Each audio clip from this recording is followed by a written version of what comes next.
नमस्ते विद्यार्थियों। मैं भगवान सिंह अजमेर क्लासेज के ऑनलाइन यूट्यूब चैनल में आपका हार्दिक स्वागत करता हूं। विद्यार्थियों, आप इस वीडियो को पूरा देखें और अपने साथियों में इसे ज़्यादा से ज़्यादा शेयर करें और इस चैनल को सब्सक्राइब करें। विद्यार्थियों, मैं जो आपको वीडियो में जानकारी देता हूं तो ये जो क्वेश्चंस हैं वो आपके हर एग्ज़ाम के लेवल के हिसाब से हैं। और तो इसमें आज करंट अफेयर्स पर चर्चा करते हैं। तो उसमें मुख्य रूप से 3 पॉइंट्स पर बात करेंगे। पहला जो पॉइंट है आपके चीन के द्वारा सतलज और ब्रह्मपुत्र नदियों के बारे में जो डाटा शेयर किए जा रहे हैं भारत के साथ, उसके बारे में बात करेंगे। दूसरा जो पॉइंट है वो है ऑस्ट्रेलिया के शोधकर्ताओं के द्वारा जो इंटरनेट स्पीड का नया रिकॉर्ड जो बनाया गया है उसके बारे में बात करेंगे। और तीसरा जो पॉइंट है वो है आपके पेपर वैन बेंडिंग वायरस, उसके बारे में बात करेंगे। तो आप पहला क्वेश्चन देखिए। इसमें किस संस्थान के वैज्ञानिकों ने वायरस जैसा एक ऐसा कण विकसित किया है जो कोशिकाओं की झिल्ली भेदकर उसके अंदर एंटीबॉडीज पहुंचा सकता है? तो राइट आंसर है भारतीय विज्ञान संस्थान बेंगलुरु। विद्यार्थियों, इस को जो नाम दिया गया है, जो आपके इसमें लिखा है कि वायरस जैसा कण, तो इसको नाम दिया गया है पेपर वेन बेंडिंग वायरस। और ये नाम इसलिए दिया गया है क्योंकि इसे काली मिर्च के पौधे से अलग किया गया था। इस वायरस में किसी भी तरह का कोई आनुवांशिक गुण नहीं है और ये किसी तरह का कोई संक्रमण पैदा नहीं कर सकता। इसका केवल एक वाहक के तौर पर ही इस्तेमाल किया जा सकता है। वाहक से मतलब कैरियर। और ये वायरस जैसा कण सभी स्तनधारी प्राणियों की कोशिकाओं में प्रवेश कर सकता है। ये वायरस एंटीबॉडीज को लेकर कोशिकाओं के बाहर जमा होंगे और कोशिकाओं की झिल्ली को भेदकर उसके भीतर प्रवेश कर जाएंगे। कोशिकाओं के भीतर एंटीबॉडीज कार्यशील होने से लक्षित एंटीजेन मारे जाएंगे। अभी तक एंटीबॉडीज का इस्तेमाल कोशिकाओं की सतह पर मौजूद एंटीजेन को मारने के लिए ही किया जाता है। और अब ये जो नया ये वायरस जैसा कण जो विकसित किया है, तो इससे फायदा ये होगा कि ये कोशिकाओं की झिल्ली को भेद कर अंदर जो प्रवेश कर जाएगा और एंटीबॉडीज को वहां पर पहुंचा सकेगा और एंटीबॉडीज वहां पर फिर एंटीजन को नष्ट कर सकेगा। तो ये इसका एक विशेष रूप से जो है फायदा होगा। और इस वायरस से कैंसर जैसी घातक बीमारी का जो है कारगर तरीके से इलाज संभव हो सकेगा। तो विद्यार्थियों, आपको इसमें अतिरिक्त जो जानकारी में मैंने जो बताया, तो इसमें आपको नाम याद रखना है इस वायरस का, पेपर वेन बेंडिंग वायरस। और इसका किस रूप में उपयोग होगा, तो वाहक के रूप में। और किस तरह से उपयोग होगा वो आपको ध्यान रखना है, क्योंकि एग्जाम में कई क्वेश्चन ऐसे होते हैं जहां पर आपके ऑप्शन बड़े दिए होते हैं। तो वहां पर आपको ध्यान रखना है कि इसकी पूरी जानकारी किस रूप में इसका उपयोग है, वो आपको ध्यान रखना है। तो आप अगला क्वेश्चन देखिए। किस भारतीय अर्थशास्त्री को विश्व बैंक ने दक्षिण एशिया में जलवायु परिवर्तन व आपदा प्रबंधन पर महत्वपूर्ण स्थिति के लिए नियुक्त किया है? तो राइट आंसर है आभास के झा। विद्यार्थियों, इसमें जो अन्य ऑप्शन दे रखे हैं, कौशिक बसु, सी रंगराजन, जगदीश भगवती, ये भी यह है भारत के प्रसिद्ध अर्थशास्त्री हैं। तो आपको अगला क्वेश्चन ध्यान रखना है। देखिए अगला क्वेश्चन। किस देश के शोधकर्ताओं ने अब तक की सबसे तेज इंटरनेट स्पीड दर्ज की है? तो राइट आंसर है ऑस्ट्रेलिया। और इस स्पीड में 1 GB की कोई भी 1000 HD फिल्म 1 सेकंड से भी कम समय में डाउनलोड हो सकती है। ऑस्ट्रेलिया के शोधकर्ताओं की टीम ने 44.2 टेराबिट्स प्रति सेकंड की रिकॉर्ड डेटा स्पीड दर्ज की है। इस तकनीक के जरिए भविष्य में सस्ता और बेहतर इंटरनेट जो है मिल पाएगा। तो विद्यार्थियों, आपको इसमें जो अतिरिक्त जानकारी मैंने बताई, तो उसमें आपको याद रखना है 44.2 टेराबिट्स प्रति सेकंड के रिकॉर्ड स्पीड इन्होंने दर्ज की है। तो ये रिकॉर्ड इन्होंने बनाया है, तो आपको ध्यान रखना है ऑस्ट्रेलिया का। अगला क्वेश्चन देखिए। किस देश की अदालत ने अनिल अंबानी को 3 चीनी बैंकों को 5,448 करोड़ रुपया चुकाने का आदेश दिया है? तो राइट आंसर है ब्रिटेन।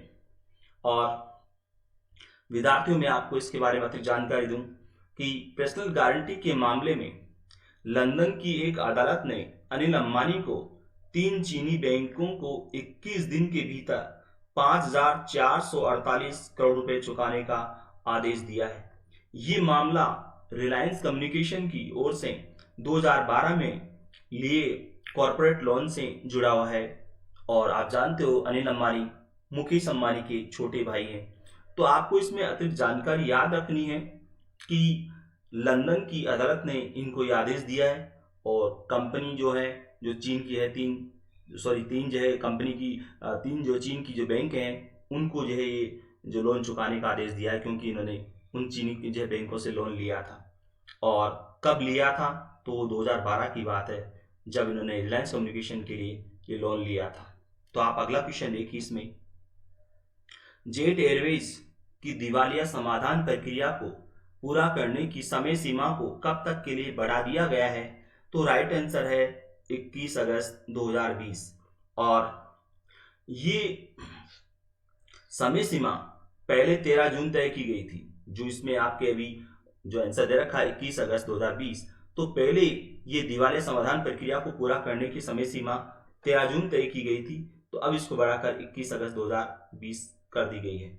और जेट एयरवेज के बारे में जैसा कि आपको जानकारी होनी चाहिए, इसका परिचालन मार्च 2020 से बंद है। और क्योंकि ये कंपनी घाटे में चल रही थी, इसलिए इसका परिचालन बंद कर दिया गया। इस विमानन कंपनी के संस्थापक नरेश अग्रवाल हैं। इस विमानन कंपनी को बेचने के लिए नए सिरे से बोलियां मांगी जा रही हैं। तो आपको ध्यान रखना है इसमें अतिरिक्त जानकारी के तौर पर नरेश अग्रवाल जो इसके संस्थापक रहे हैं। और यहाँ पर आपको ये भी ध्यान रखना है कि मार्च 2019 से ही ये इसका परिचालन बंद है, और क्योंकि ये घाटे में चल रही थी इसलिए तो अब इसको बेचा जा रहा है। तो अगला क्वेश्चन देखिए आप इसमें, चीन ने अपने रक्षा बजट को पिछले साल के 177.6 अरब डॉलर से बढ़ाकर कितना कर दिया है? तो राइट आंसर है 179 अरब डॉलर। और चीन का ये रक्षा बजट भारत के रक्षा बजट का करीब 3 गुना है। अमेरिका के रक्षा बजट के बाद विश्व में सबसे ज्यादा है, क्योंकि विश्व में सबसे ज्यादा रक्षा बजट अमेरिका का है और अमेरिका के बाद ये चीन का है सबसे रक्षा बजट। और भारत के हिसाब से अगर देखें तो भारत के रक्षा बजट का 3 गुना है। चीन की शीर्ष विधायिका नेशनल पीपुल्स कांग्रेस में पेश किए गए एक मसौदा बजट रिपोर्ट के अनुसार 2020 में चीन के रक्षा बजट की वृद्धि दर 6.6% रही है। और चीन के पास, जैसा कि आपको मालूम होना चाहिए, चीन के पास 20 लाख सैनिकों का दुनिया का सबसे बड़ा सैन्य बल है। यानी चीन के पास 20 लाख सेना है और ये विश्व की सबसे बड़ी सेना है इस दृष्टि से देखें तो आपको इसमें अतिरिक्त जानकारी को में ध्यान रखना है कि सबसे ज्यादा रक्षा बजट होता है वो यूएसए का होता है, उसके बाद है चीन। और भारत के रक्षा बजट से इसका जो रक्षा बजट है चीन का वो 3 गुना ज्यादा है। तो आप अगला क्वेश्चन देखिए, चीन ने सतलज नदी में जल की मात्रा और उसके प्रवाह से जुड़े आंकड़े भारत के साथ साझा करना शुरू कर दिया है। तो ये नदी कहां से निकलती है? तो राइट आंसर है कैलाश पर्वत। विद्यार्थियों, चीन से 2 बड़ी नदियां निकलती हैं, एक का नाम है सतलज और एक है ब्रह्मपुत्र। और ये दोनों नदियां चीन से बहती हुई भारत आती हैं। और आपको पता है तिब्बत, जिस पर चीन ने 1959 में अधिकार कर लिया था, इसलिए तिब्बत अब चीन का पार्ट है। और यहाँ से ही ये दोनों नदियाँ जो है वो भारत की ओर आती हैं, भारत में प्रवेश करती हैं। और इन नदियों के बारे में, यानी कि सतलज और ब्रह्मपुत्र, इन दोनों नदियों के प्रवाह और जल की मात्रा के बारे में डाटा जो है भारत के साथ साझा करता है चीन। और मैं आपको बताऊं, ये भारत और चीन के बीच आंकड़े साझा करने की प्रक्रिया हर साल चलती है। और इससे उत्तर भारत में बाढ़ के संबंध में महत्वपूर्ण जानकारी मिल जाती है, क्योंकि जब वहाँ कितना पानी इसका जो है इन नदियों में कितना प्रवाह हो रहा है, कितनी जल की मात्रा है, ये सब जानकारी अगर चीन से हमें प्राप्त होती है तो इससे उत्तर भारत में बाढ़ के संबंध में जानकारी मिल जाती है और इसलिए पहले से तैयारियां करना आसान होता है। और दोनों देशों के बीच हुए समझौते के अनुसार चीन ब्रह्मपुत्र नदी के बारे में 15 मई से और सतलज नदी के बारे में 1 जून से अक्टूबर के अंत तक जल की मात्रा और इसके प्रवाह संबंधी डेटा साझा करता है। और इस बार 10 दिन पहले से आंकड़े साझा करने की प्रक्रिया शुरू कर दी है चीन ने। तो आपको ध्यान रखना है इसमें कि ब्रह्मपुत्र नदी के बारे में डाटा साझा करने की प्रक्रिया शुरू की जाती है 15 मई से और सतलज नदी से जो है सतलज नदी के बारे में डाटा साझा करने की प्रक्रिया शुरू कर जाती है 1 जून से। तो इन दोनों नदियों के बारे में डाटा साझा करने की प्रक्रिया थोड़ी जल्दी शुरू कर दी। और विशेष रूप से सतलज की बात करें तो सतलज नदी के बारे में डाटा साझा करने की प्रक्रिया 1 जून से शुरू होती है, तो इन्होंने लगभग 10 दिन पहले से ही ये प्रक्रिया शुरू कर दी सतलज के बारे में डाटा साझा करने के बारे में। और विद्यार्थियों, आपको मालूम होना चाहिए कि सतलज नदी तिब्बत में स्थित कैलाश पर्वत की राक्षसताल झील या रावणहर झील से ये नदी निकलती है और इसे चीन में लांगकेन जांगबो कहते हैं, लांगकेन जांगबो कहते हैं। और ये नदी भारत में हिमाचल प्रदेश में प्रवेश करती है। और ब्रह्मपुत्र नदी की बात करें तो ब्रह्मपुत्र नदी भी कैलाश पर्वत पर स्थित मानसरोवर झील से निकलती है और इसे तिब्बत में साडपो या सांगपो कहते हैं। ये नदी भारत में अरुणाचल प्रदेश में प्रवेश करती है और यहाँ इसे बिहार कहते हैं, असम में ब्रह्मपुत्र, बांग्लादेश में जमुना कहते हैं और ब्रह्मपुत्र भारत की सबसे बड़ी नदी है। तो विद्यार्थियों, आपको इसमें दोनों नदियों का ही याद रखना है। वैसे क्वेश्चन आपके इसमें सतलज का दिया हुआ है, परंतु सतलज के साथ साथ ब्रह्मपुत्र का भी ध्यान रखना है क्योंकि दोनों नदियों के बारे में ही डाटा साझा किए जाते हैं। तो इसमें आपको अतिरिक्त जानकारी के रूप में जो याद रखना है वो डाटा साझा करने की प्रक्रिया को, तो आपको ध्यान रखना है कि ब्रह्मपुत्र के बारे में 15 मई से, सतलज के बारे में 1 जून से डाटा साझा करने की प्रक्रिया शुरू होती है और अक्टूबर तक चलती है प्रक्रिया। और ये सतलज कहाँ से निकलती है तो आपको ध्यान रखना है राक्षसताल झील या रावणहर झील। राक्षसताल झील को ही रावणहर झील के नाम से बोलते हैं, कैलाश पर्वत पर है ये झील। और ब्रह्मपुत्र नदी का ये आपको ध्यान रखना है कि ये भी कैलाश पर्वत से निकलती है, परंतु जिस झील से निकलती है वो है मानसरोवर झील। और इसको जो है तिब्बत में साडपो सांगपो बोलते हैं, अरुणाचल प्रदेश में किस नाम से बोलते हैं, असम में किस नाम से, बांग्लादेश में किस नाम से, यह आपको याद रखना है। और सतलज का भी आपको ध्यान रखना है कि उसको चीन में लांगकेन जांगबो के नाम से बोलते हैं। तो आपको ये अतिरिक्त जानकारी ध्यान रखनी है। अगला क्वेश्चन देखिए आप इसमें, किस देश की जिला अदालत ने इंफोसिस कंपनी और उसके कुछ कर्मचारियों के खिलाफ दायर मुकदमे को रद्द कर दिया है? तो राइट आंसर है यूएसए। तो विद्यार्थियों, ये इंफोसिस जो कंपनी है इस पर वहां जो है केस दर्ज किया गया था, परंतु जो आरोप है वो सब गलत साबित हुए, इसलिए इस केस को रद्द कर दिया गया है। तो अगला क्वेश्चन देखिए आप इसमें,